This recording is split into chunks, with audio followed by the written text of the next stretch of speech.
Hello everyone, it's Sam, Pop Sam Cam. Welcome to the Pop Pod. This is our Bop or Flop episode and we have so much new music to respond to today. I'm going to take you through that later in the podcast where we'll talk about the new Lorde single. We'll talk about new Haim. We'll also talk about new Zara Larsson. There's a lot going on and we will get to that.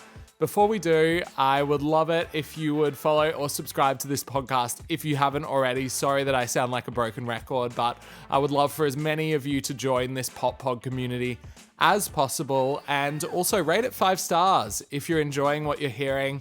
I also have a Discord. You should come and join that if you want to be part of a community of pop fans talking about pop music. When it drops, I'll drop the Discord in the show notes.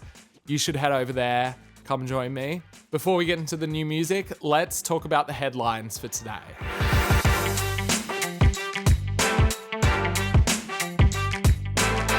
Addison Rae has officially announced her debut album. It is out on the 6th of June, as we thought, and she has given us an album cover, which is pretty divisive. I actually love it. It goes back to like early 2000s kind of almost cringy nostalgia. It feels like the sort of thing that like a Disney star would drop on their debut album, but it's done with so much finesse and understanding of the kind of like aesthetic, Y2K aesthetic of it all, that it's perfect for her.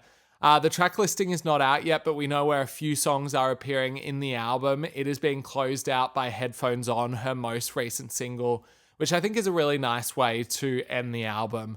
Another album that is coming out in June, the 20th of June actually, is Haim's I Quit.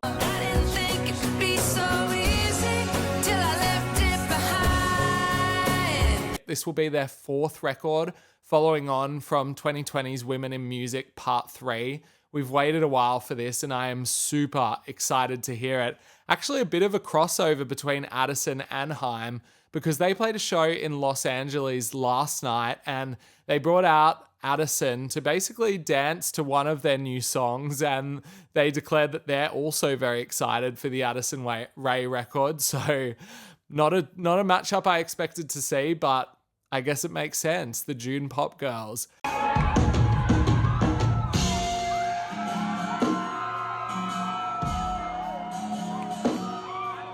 Rae Jepsen and Lena Dunham are teaming up for a 10 Things I Hate About You musical. Basically, Rae Jepsen will be co-writing the score alongside Ethan Gruska. That's a collaborator she's worked with quite a bit, particularly on her The Loneliest Time record, the last one that she gave us. Whereas Lena Dunham will be co-writing the book for this. I feel like this could work. Carly's got a really like interesting kind of like perky musical styling to her pop music anyway, so I don't think it's going to be a major jump to go over into musicals, and this is a big get for her. Like, this is a massive role. I am excited to see what comes of this. Charli XCX is finalizing the Brat Arena tour at the moment. Well, finalizing, she's just started, but it's a short little jaunt, and it could be one of the last Brat shows that we see, and it continues with the theme of is Brat Summer over? And the way it's doing it is the Brat curtain that drops down. It's basically crossed out the Brat now, but it's also turning brown. Looks like it's about to disintegrate. We will see how that tracks over the next week or so as she continues with these shows. I'm going to see her next week, so I will report back on that. It's also Charli XCX news on the charts. I know that I've been talking a lot about Party For You and its Spotify numbers, but it just continues to get better for this song.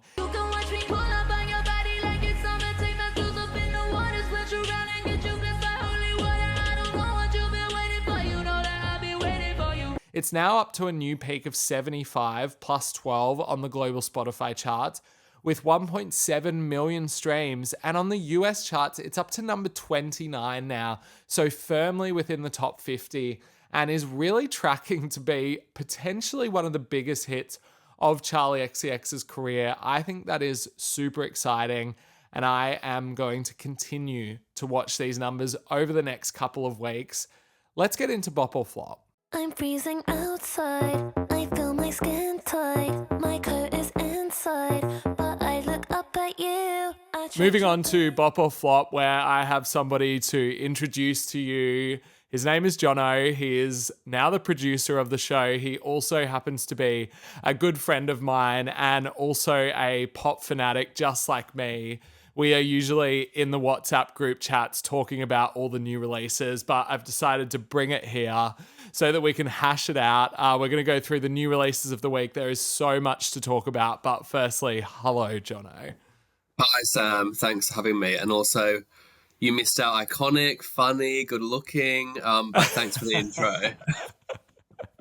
I thought I would let the listeners decide that. Yeah, that's true. Fair enough. Throw Please some don't let me know what compliments you think, in the Discord. Yeah. It's a good one to start off, though, because it is such a big week for pop music. Yeah. Obviously, Lorde is the big one, but we have new Haim music. We have new Zara Larsson music. New Benson Boone music. Very exciting. But I guess let's start with Lorde. What was that? MDMA in the back garden, blow pupils up. We kissed for hours straight, but baby, what was that? I've been non-stop listening to this all day. It is like almost 5 p.m. here, and I think it came out at midnight last night, and I've probably done 100 plays. How are you sitting on this? Yeah, I totally agree. I listened about 12 times on the way to work this morning. What was that? It's a bloody smash. It's literally like one of the biggest pops of the year. The like snippet I was so excited for, and I'm so glad that the full song delivered. Did you go to the Washington Square Park like performance? Yes, I did. But I was there and then they shut it down basically. So we left. And then 3 hours later, I'm like checking Twitter and see that Lorde has essentially shown up. But have you seen the music video? No, I haven't. Have you? Yeah, so basically it's the final scene of the music video is that Washington Square Park performance, which is crazy to me because had that not been able to go through, she couldn't have like released the music video the next day. Oh my God, yeah. It's very me doing a school assignment and leaving it till the last minute. I was about to say I'm the worst producer in the world because I should have watched that music video before the call. Yeah, what the fuck? Yeah, well, I'm kind of jealous because it like captures the like headiness of the actual song, but like my God, Lorde is just like properly back. I think we both know we are both Solar Power fans. So no disrespect to that album, but I couldn't have done another album of it. I was really excited to hear notes of the melodrama like sound, but I love that she's taking it into a new place. And I feel like this song kind of reaches the euphoria and then just like cuts it off just as you want to go full throttle into that like Robin dancing on my own proper hands in the air moment. You never quite get it. And I love that because that's like the feeling of what she's talking about. Like she's like, what was that? We literally almost had it all and it didn't get there. And I love that. The like MDMA in the back garden, like the line about the best cigarette she's ever had. It's just like, it's perfect. I love it. The best cigarette line is so iconic because I think anyone who's ever done illicit substances knows exactly what that feeling is. No, not us. But people I've spoken to and I've heard about. Yeah, and also you're right. I am a solar power apologist / defender, and I had a massive solar power summer. But I'm ready for like, you know, whatever Lorde throws at us this summer. I'm really excited for the album, and this is like such an iconic way to start off. Like you said, I think to me a while ago, since the snippet was out, like she's getting so much traction for this single. Like it's really exciting and must be really exciting for her given like how much crap she had like from, you know, the solar power era, which was like undeserved in my opinion. But yeah, I'm buzzing for her. It's hard to like pick yourself back up, I think, and to have this hype, I think driven by the Charli XCX like brat whole thing with Girl So Confusing, like really picked her up and launched her into a new space. Both of us have noticed that she's working with Terrence O'Connor, who worked on the Brat campaign, is working on the Haim campaign, and is now like, I think probably one of the minds behind that Washington Square Park thing, which literally made her look like the biggest artist in the world. I don't know if you've seen the videos, but there's this video of Supercut just like blasting in the streets, and this guy has like climbed up onto a like onto like a building and is just like trying to jump back down onto the street. And it's just like, this is Beatlemania. Yeah, literally. Well, Easter weekend, our Lorde has risen again, and literally shout out Terry for like, he's so iconic. Like Charlie Brat era was iconic. I didn't realize he was doing Haim and Lorde, but that makes so much sense. Also, that's so smart. If they did the music video as like mostly just a video and then had this at the end, like that's just like genius marketing. It's so good. It's like makes it feel all really real time and like it's there's energy behind it, even though this song's probably been done forever. But very cool. Let's move on to a very distinctly different song, which is Benson Boone's Magical Mystical. 'Cause it feels so mystical, magical, baby, 'cause once you know. You go first. Look, Benson Boone cops a lot of hate. He doesn't cop the same amount of heat from me, I have to say. Like I'm partial to him and I don't find him offensive at all. But this Queen thing is too much for me. I hate people trying to pretend they're Freddie Mercury. I hate it with a burning passion.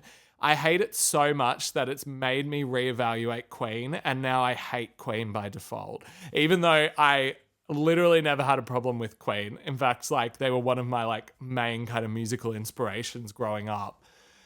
Benson Boone doing Freddie Mercury, big no-no from me. So you're anti-royalist and you're homophobic. Okay, got you. It's homophobic what Benson Boone is doing, I think. You know how people get really angry when like straight actors play gay actors in movies? This is the equivalent of that in the pop world. Like him dressed up at Coachella doing the whole thing, like Brian May on the guitar doing Bohemian Rhapsody, literally makes me feel kind of queasy. Like he just does not do it well. And the falsetto in this song makes me want to shoot myself. I can't do it. So dramatic. I love it. I don't have the same visceral reaction that you do. Look, Benson Boone's probably not to my taste, and I don't think I'm the target market anyway, but I think objectively this song is not terrible. I actually think it's quite a good song. I really like the hook in it. I think it kind of feels like, I know you're going to hate me for this, for disagreeing with you. I think it's like a B-side Sabrina Carpenter. He doesn't have as much edge or charisma. Well, he definitely doesn't have as much edge or charisma as Sabrina has. But I don't think it's a flop by any means. So I actually will give this You're a a flop. stan. You love the backflips. I know it. I'm Generation Booner. I love it. Is that a thing, or did you just make that up? No, I just made that up. But, if the shoe fits. Jen Boone. We love it. New tag name, Jen Boone. All right. Well, it's a bop from you and it's a flop from me. Yeah. The next one is Zara Larson's Pretty Ugly. Sometimes a girl don't wanna be well behaved. Have you ever seen a pretty girl get ugly like this? Nasty like this? So why are you laughing straight away? This makes me nervous. This was my reaction to the song, laughing straight away. Do you want me to go first or you go first? I mean, given your laughing response, I feel like you should wait to speak. But I feel like this goes back into kind of like the turn down for what era, really in your face, aggressive pop music that personally I kind of hated at the time. And it's clearly come full circle to now where she's using it and trying to like reappropriate it in a kind of tasteful way. It doesn't like entirely get there, but it kind of gets there for me. Like I think that like it's kind of funny in a good way. Like I don't know. I can't explain. Like the keys that in the pre-chorus do it for me. Like it's just, I don't know. Maybe it feels nostalgic and maybe it's revisionist of me to feel this way, but like I like it. You know what? I'm not surprised. I've had a feeling you would like this song. Look, don't get me wrong. Zara Larsson is iconic. She's an amazing singer. She's like so talented. Like, I'm honestly rooting for her. But this song It's is the Flop biggest Tina. flop It's a ever. bloody flop. It's not a good song. Like, it honestly feels like AI.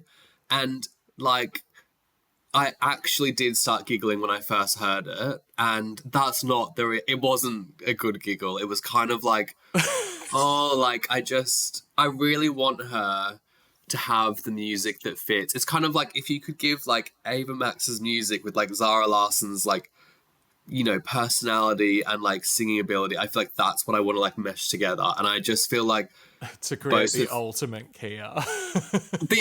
but like the Kia Asylum would go crazy. Like literally. I feel like I want Zara to have the bops, and I hate to say this because I love her, but this is bloody Flop Tina for me. And it was on the second listen and it was in the first 10 seconds. But at least it's like memorable. Like compared to the last album, which I barely remember anything from, apart from Can't Tame Her, which I remember because I hated it so much. This one's got a little bit of teeth in the game. But is it memorable for the Skin wrong in the reasons? game. That it's like comedy? Yep. Is it memorable because it's like comedy pop? Like, I don't know. Potentially, but maybe that works. Like Sports Car Tate McRae works because it's such a like rewrite of Nelly Furtado to the point that it's almost laughable. But even it that doesn't work for me, so I don't think I'm the right person for that kind of. I don't know.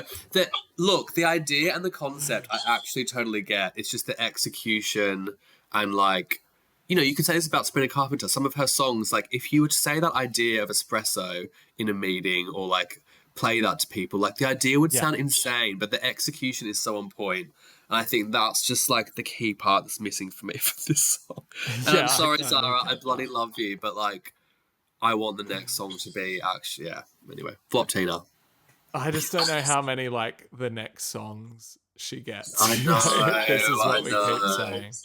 Anyway, it's a bop for me. I think that it could potentially work. It's clearly a flop from you. It's a flop for me. So, Team Benson, you are, and I'm Team Zara. Support women. Larcenous or Jen Boone? Let's talk about the new PinkPantheress single she has released, Stateside. It's the next single off her forthcoming mixtape. Tonight was the first one.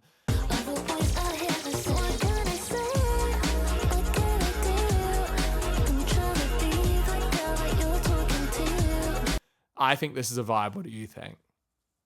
Yeah, I mean, I was obsessed with Tonight. It had such an immediate hook for me. The like what bit, like what? I literally couldn't stop. The video was also so iconic. She just has this like effervescent coolness that like you can't teach someone or like money can't buy. And like she comes across so genuine as well. So it's like I'm already rooting for her and the music is also hitting. I think this is really fun, like super dancey, also still cool. Like it's got really good hooks again. Like it feels like she's taking risks and like really in her lane, I think, like even more so than she was before. What do you think? Yeah, I think like what we discussed with Zara in terms of trying to do this almost like garish nostalgia, like to sounds that were kind of like critically like torn apart. I think that PinkPantheress is able to do that better with nostalgia because she just has this effortless cool where it doesn't seem like she's trying. And I kind of love that. Like on this song, some of the sounds that she's using are so like bygone and like kind of disposed now in pop music and even electronic music, but she brings it back with such a just like natural energy and natural just like, I don't know, this song just like radiates something that I can't quite describe and I love it. Like it just hooks me in straight away. And even the like way that she talks in the chorus is like, there's something that's kind of like really innocent and really endearing about that, even though it kind of feels like she's taking the piss and saying it with a wink. Like she just has that balance really nicely. And I think that the stuff that she's doing right now feels mature. It feels like it's developed a lot, even from Heaven Knows, which is a record I like, but like kind of falls a little flat to me on return visits now. But yeah, I think she's in her bag right now. Yeah, In Her Bag's right. And like you said, like, it does radiate. Like, the song just radiates. I think both singles have really, like, they're radiant. Yeah, I'm buzzing for her. I'm ready for Pink Pantheress summer, like Charli predicted.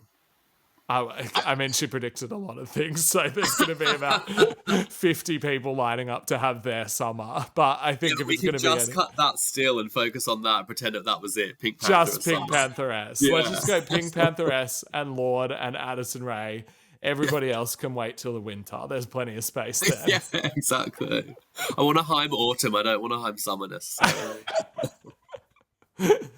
Autumn means fall for our US listeners. Sorry, yeah. The next one is Carly Uchis' I Love You So Much It Hurts, I believe is what the acronym means.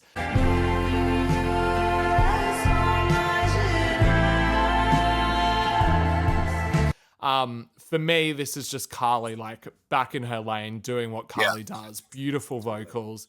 It's really heartfelt. I think that it's written for her child. I don't know what her child is of, but I know that she had a child recently with the rapper / singer Don Toliver.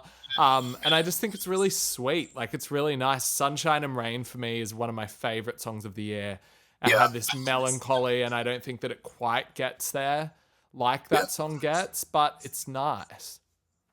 Yeah, I totally agree. I mean, her voice is like velvet. It's like chocolate. It's like she can sing anything and she makes it her own and gorgeous. I think it's an iconic song. I would love to see someone like Lana like remix on this. I don't know how you feel about that, being a massive Lana stan, but like I just think it's a really good song, and like I can so picture that vibe with them together. Lana and Carly are the same for me in that they've locked into their sound so strongly now, and I love it, and I like buy every bit of it. So I could listen to like 15 projects of Carly doing this sound because she's just so good at it, and it's so unique to her. But I think, in the same way as Lana Del Rey, like, they both create a mood, and I would love to hear Lana on this. I don't know if they've ever been in touch. I've never like seen their universes cross at all, but I would love to see it.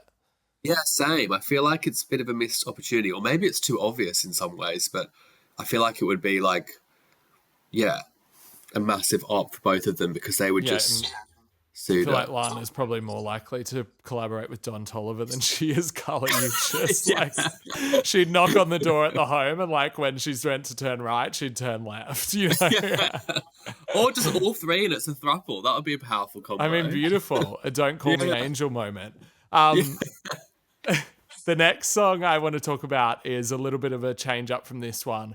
It's Umru and Underscores with a song called Pop Life. I want that pop life. Walk right, talk nice. I want that pop life. All mine, all the time. I think this is super interesting. Umru is a super talented producer who's worked with people like Charli XCX on a song like Click. Underscores is this kind of like underground musician who's had a really hyped project called Wall Socket in 2023 and is just going from strength to strength, played Coachella recently. This song does it for me. It's like hyper poppy, but it feels post hyper poppy in that it doesn't just go for that sugar rush. It's kind of like crunchy and it's hard hitting and distorting, and it kind of feels like it's falling apart at the seams and needs to be done up with like masking tape or something, which I love. Yeah. That's really... I hadn't thought about that with like the hyperpop. Like, it's so easy to go wrong with that, but I totally agree. I actually think it really works and it's really interesting. And even though it's short, it's like varieties in the song. Like, it's giving Shy Girl. It's like really done well. I'm not gonna lie. I don't really know much about either of these two, but this song is making me want to like explore them more, which I think is only a good thing, really. Like, it's giving me a taste of what they can do, and I want to explore them like individually. So this is a bot from me, even though I don't have like, you know, much background on either of them. I think Underscores is going to like have quite a good year. Like, it feels it feels like the pace is starting to pick up for her, which I'm excited about. The next song is Haim. They have announced their new album. It's called I Quit. They announced it at a show in LA last night. Brought Addison Rae out. It's so good. It's an excellent name. They brought Addison Rae out on stage to prance around during one of the new songs. And today have hit us with the third single, which is called Down to Be Wrong. Similar vibe that you went into the Zara Larsson critique with.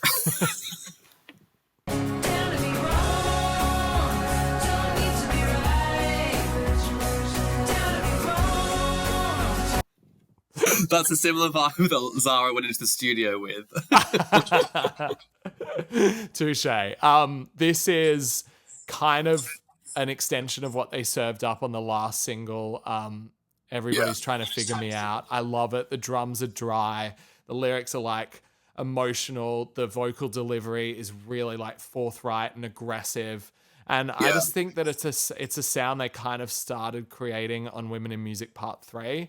And now they're really like hitting their stride with this one. And they kind of don't give a shit about who likes it and who doesn't, I feel. Yeah, true. Yeah, I mean, again, shout out Terry for this marketing campaign. The singles, like the single covers are iconic. It's so like good. Fun seeing them have a lot of fun. Like they've always had fun, but like maybe not to this extent. I don't know. Like they've had fun with their like choreo and stuff, but yeah, it's really fun, like with the background of it all. I think this song's really nice. I think this definitely seems like it's gearing up to be like an album. Like it's not like single and they're all smashes and it's like, you know, like top 10 hits basically. I think Relationship's probably the closest they're going to get for like maybe single streaming success. But this third single, I think for me has really like placed where the album's going to go. I see what they're doing. Like the production's amazing and they sound really good. I mean, I love Haim. I think they're just like, they're not chasing like pop trends. They're just like, we want to make this specific music. We think it's good. And I love and respect that. But I'm not sure how commercially successful it might be just based on like the singles. But I think the album could do really well, basically. Not that that matters, but like, you know, it might more be like a niche, like pop music lovers album than like maybe the commercial success they had before. Which Women in Music was kind of as well. Like, yeah, true. It didn't. I'm trying to think about what the singles were, but it didn't really launch anything huge. Yeah. Great. Well, we agree on many of those songs. There's two very notable ones that we disagree on. If you are Team Jen Boone or you're a Larsonist, comment below which one you prefer so that we can settle this argument with you guys. But another argument that I think we may get into an argument about this. We may not. We might agree. But basically, every week, what we're going to do is Jono and I will bring a song back from the past that we feel needs a reevaluation or needs to be put back in the spotlight. And then we will bop or flop on that. Maybe duel, maybe agree, maybe just celebrate an artist or a song that we really love. Would you like to go first or would you like me to go first? I'll go first, but I'm really nervous that you're going to pick a fight in this section. And so I want you to actually say how you feel rather than try and stir the pot, which is sometimes what you can do. So I'll go first. My artist/song is Lady Gaga, Disco Heaven.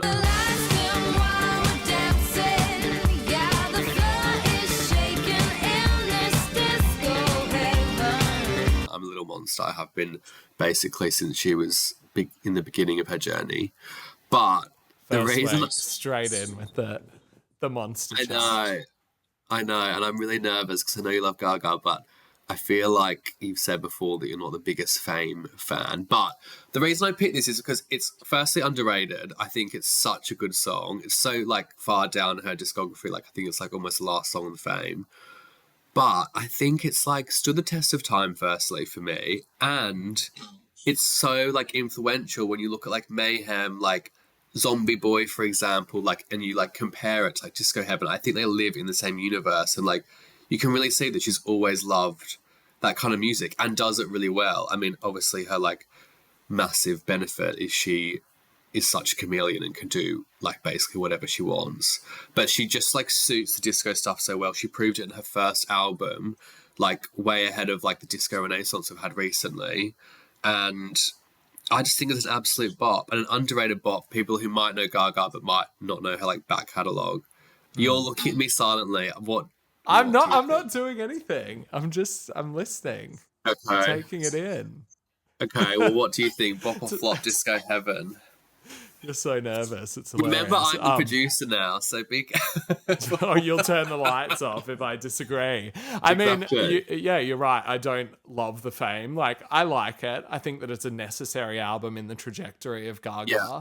that gets her to a point like Fame Monster, Born This Way, Art Pop, where she's doing far more adventurous stuff. But Right. there is a side to the fame that I really like, and that's that kind of like funky rock and roll New York dive bar, Lollapalooza 2007 kind of vibe.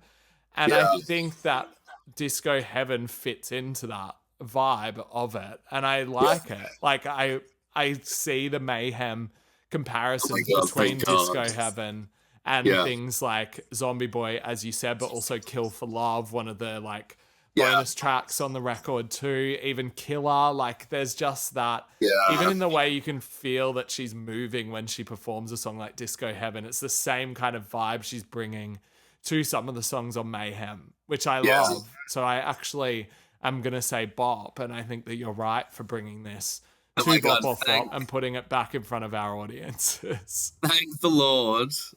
What was that? And thank Gaga, because I would have probably ended this call immediately if you said flop for that. Also, Kill for Love, just quickly. Who told her, or if this was her decision, Gaga, I love you, why is that not on the main album? Like, release it. It's so good. You know that Michael was telling her to put that on the album. She was like, I wrote this song for you, Michael, and played in Blade of Grass. And he's like, yeah, cut it and put Kill for Love on there.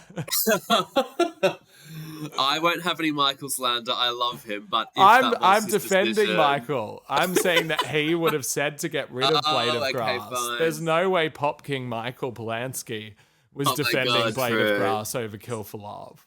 True. I'm blaming someone else in her team because I can't blame Gaga or Michael for anything, and I think they would have definitely put it on there. But anyway, we digress. What is your bonus song throwback of the week? Well, I want to throw it back to somebody who we've already spoken about because I know that we're both big defenders of solar power. And Yeah. I feel like this song from it is the hit that got away, and that is Secrets from a Girl Who's Seen It All. You can take him if you want him, these are just secrets from a girl who's seen it all.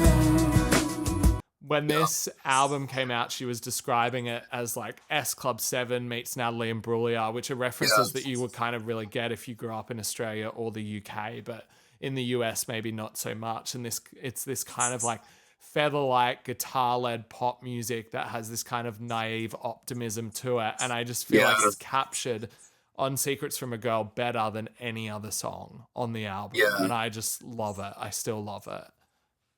Yeah. I mean, to be honest, annoyingly, I totally agree with you. I hate agreeing with you.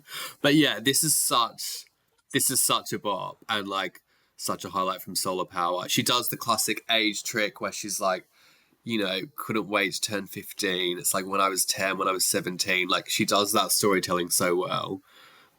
She's the It's- age queen. Adele is Yeah. shaking. Adele is shaking. Adele's going back in time. She's going to call her next album 15 just to like keep up. 19 in Poland. Yeah. In Poland, so good. Yeah, this is a bop. It's so good. Do you think it should have been a single, or do you think it's like good as an album track? Yeah, I think it should have been a single. Like, I think that it should have come straight after Solar Power. I feel like the single lead up kind of got a little bit confusing, particularly when she got to Mood Ring and then she did that really clunky explanation of it being like a parody of the wellness industry that I don't think she quite pulls off. And I also don't believe, because I feel like the song is actually personal to her.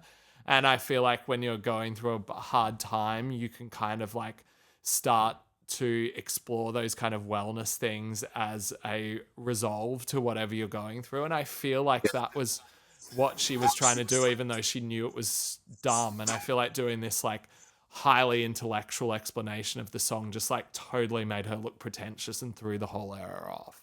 Yeah.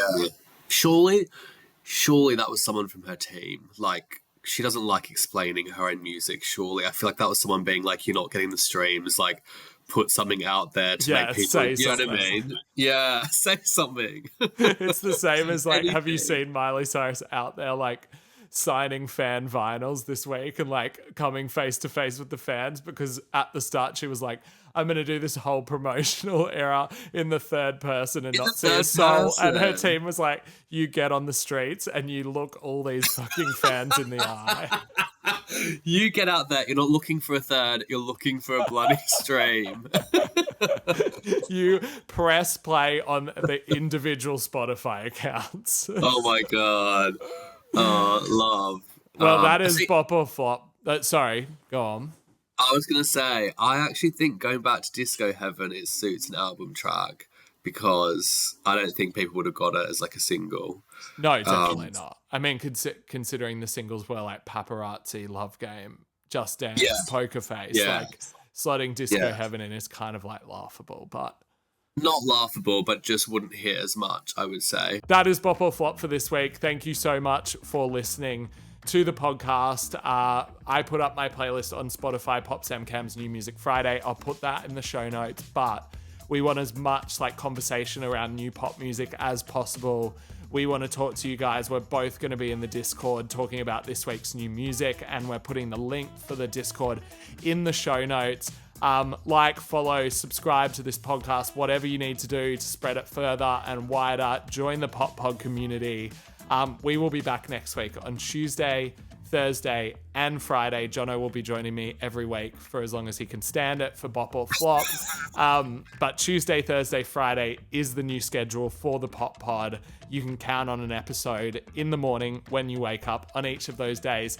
Have a good weekend. I hope that you replay the Lorde single a shitload of times. We will see you next week.